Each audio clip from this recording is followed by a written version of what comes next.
सरकारी लोक जे काम करतात अशी कुठली म्हणजे ग्राउंड लेवलला राहून कुठलीही गोष्ट असं नाही आहे की त्यांच्याकडून आज सर्वसामान्यांपर्यंत पोहोचली नाही आहे.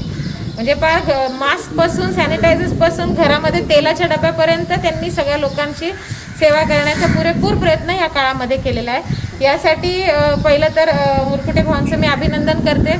त्याचबरोबर आमचे महिला भगिनी आहेत, तिथे महिला तालुका अध्यक्ष आहेत, महिला शहराध्यक्ष आहेत, आमचे युवकांचे अध्यक्ष आहेत जयराम भाऊ, यांचा देखील खूप चांगल्या प्रकारे काम चालू होतं. कंटिन्युअसली लोकांमध्ये जाणं, धडपड करणं.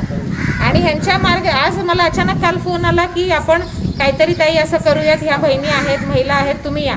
मला इतका आनंद वाटला की चला महिलांसाठी काहीतरी करतात. आणि त्या महिला ज्या आशा वर्कर तुम्ही लोक आहात, जे ग्राउंड लेवलला गेले 3 महिने घरदार कुठलीही पर्वा न करता तुम्ही तळागाळामध्ये काम करताय, ही अतिशय कौतुकास्पद गोष्ट आहे.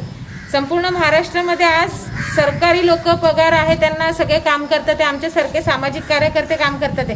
पण कुठली मनामध्ये कुठली स्वार्थाची भावना न ठेवता ज्या काम करत असतील त्या म्हणजे तुमच्या आशा कार्यकर्त्या आणि अंगणवाडी सेविका.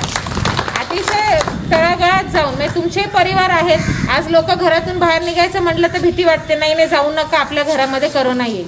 लोक असे म्हणजे गल्लीमध्ये बाहेरचा माणूस आला तरी येऊन देत नाही. अशा परिस्थितीमध्ये कुठलीही घराची पर्वा न करता तुमचे सगळ्यांचे परिवार पण आहेत, कोणाची म्हणजे सगळी स्वतःची जीवाची बाजी लावून तुम्ही लोक तळागाळामध्ये जाऊन काम करताय. ही अतिशय म्हणजे तुमच्या सगळ्यांच्या कामाला सॅल्यूट आहे.